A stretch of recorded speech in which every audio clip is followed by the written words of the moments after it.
شروع اللہ کا نام لے کر جو بڑا مہربان نہایت رحم والا ہے۔ جو چیز آسمانوں میں ہے اور جو چیز زمین میں ہے سب اللہ کی تسبیح کرتی ہے، اسی کی سچی بادشاہی ہے اور اسی کی تعریف ہے، اور وہ ہر چیز پر قادر ہے۔ وہی تو ہے جس نے تم کو پیدا کیا، پھر کوئی تم میں کافر ہے اور کوئی مومن، اور جو کچھ تم کرتے ہو اللہ اس کو دیکھتا ہے۔ اسی نے آسمانوں اور زمین کو حکمت سے پیدا کیا، اور اسی نے تمہاری صورتیں بنائیں اور صورتیں بھی اچھی بنائیں، اور اسی کی طرف تمہیں لوٹ کر جانا ہے۔ جو کچھ آسمانوں اور زمین میں ہے وہ سب جانتا ہے، اور جو کچھ تم چھپا کر کرتے ہو اور جو کھلم کھلا کرتے ہو اس سے بھی آگاہ ہے، اور اللہ دلوں کے بھیدوں تک سے واقف ہے۔ کیا تم کو ان لوگوں کے حال کی خبر نہیں پہنچی جو پہلے کافر ہوئے تھے؟ تو انہوں نے اپنی کرتوت کی سزا کا مزہ چکھ لیا، اور ابھی دکھ دینے والا عذاب اور ہونا ہے۔ یہ اس لیے کہ ان کے پاس پیغمبر کھلی نشانیاں لے کر آتے تو وہ کہتے کہ کیا ایک آدمی ہمیں ہدایت کرے گا؟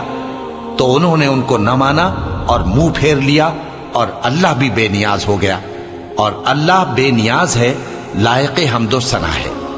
جو لوگ کافر ہیں ان کا اعتقاد ہے کہ وہ دوبارہ ہرگز نہیں اٹھائے جائیں گے۔ کہہ دو کیوں نہیں؟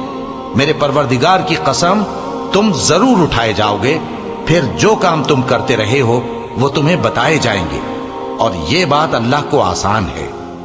تو اللہ پر اور اس کے رسول صلی اللہ علیہ وآلہ وسلم پر اور اس نور یعنی قرآن پر جو ہم نے نازل فرمایا ہے ایمان لاؤ، اور اللہ تمہارے سب اعمال سے خبردار ہے۔ جس دن وہ تم کو اکٹھا کرے گا یعنی حشر کے دن، وہ نقصان اٹھانے کا دن ہے، اور جو شخص اللہ پر ایمان لائے اور نیک عمل کرے وہ اس سے اس کی برائیاں دور کر دے گا، اور جنت کے باغوں میں جن کے نیچے نہریں بہ رہی ہیں داخل کرے گا۔ وہ ہمیشہ ہمیشہ ان میں رہیں گے، یہی بڑی کامیابی ہے۔ اور جنہوں نے کفر کیا اور ہماری آیتوں کو جھٹلایا وہی اہل دوزخ ہیں کہ ہمیشہ اس میں رہیں گے، اور وہ بری جگہ ہے۔ کوئی مصیبت نازل نہیں ہوتی مگر اللہ کے حکم سے، اور جو شخص اللہ پر ایمان لاتا ہے وہ اس کے دل کو ہدایت دیتا ہے، اور اللہ ہر چیز سے باخبر ہے۔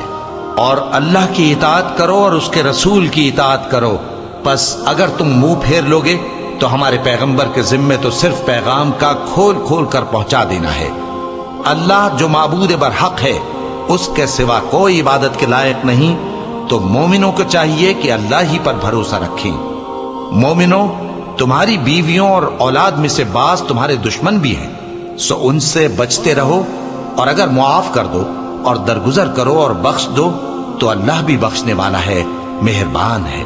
تمہارا مال اور تمہاری اولاد تو آزمائش ہے، اور اللہ کے ہاں بڑا اجر ہے، سو جہاں تک ہو سکے اللہ سے ڈرو اور اس کے احکام کو سنو، اور اس کے فرمانبردار رہو، اور اس کی راہ میں خرچ کرو، یہ تمہارے حق میں بہتر ہے۔ اور جو شخص طبیعت کے بخل سے بچایا گیا تو ایسے ہی لوگ راہ پانے والے ہیں۔ اگر تم اللہ کو نیک نیتی سے قرض دو گے تو وہ تم کو اس کا کئی گنا دے گا، اور تمہارے گناہ بھی معاف کر دے گا، اور اللہ قدر شناس ہے، بردبار ہے، پوشیدہ اور ظاہر کا جاننے والا ہے، غالب ہے، حکمت والا ہے۔